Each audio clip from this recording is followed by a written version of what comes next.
বৈষম্য বিরোধী ছাত্র আন্দোলনের মধ্য থেকে একটা নতুন যুদ্ধ দেখলাম, একটা নতুন বাংলাদেশ ফিরে পেলাম। সেই বাংলাদেশের নতুন স্বাধীনতা উদযাপনের জন্য মূলত আমরা এই কাজে করতেছি। আমরা আমাদের বাংলাদেশকে নতুনভাবে তুলে ধরতে চাচ্ছি, আমাদের সুন্দর বাংলাদেশ, সেটি আমরা সবার সামনে দেখাতে চাচ্ছি।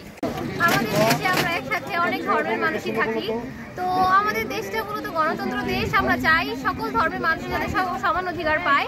আমরা কাউকে সংখ্যালঘু হিসেবে দেখতে চাই না। আমরা মুসলমান হিন্দু সবাই সমান অধিকার পেতে চাই এবং আমরা সমান তালে একসাথে সবাই মিলেমিশে এগিয়ে চলতে চাই। তাই আমরা চাই এই দেশে যাতে কোনো ধর্মের বৈষম্য না করা হয়। এই যে বৈষম্য বিরোধী ছাত্র আন্দোলনটা হলো, যেখানে আমরা নেমেছিলাম একটা যৌক্তিক দাবি নিয়ে, কিন্তু তা হয়নি, যার জন্য আবার নতুন করে আমরা পেয়েছি এক স্বাধীনতা, যার ফলস্বরূপ দেশকে নতুন করে একটা সংস্কার করার জন্য আমরা মাঠে নেমেছি এবং দেয়ালে বিভিন্ন কাজ করে যাচ্ছি। আমাদের কাজগুলো ফুটে উঠছে বৈষম্য বিরোধী ছাত্র আন্দোলনের প্রতীক। তারপরে নতুন করে দেশ সংস্কার, কিভাবে আমরা দেশকে চাই তার বিষয় ফুটিয়ে তুলতেছি আমরা।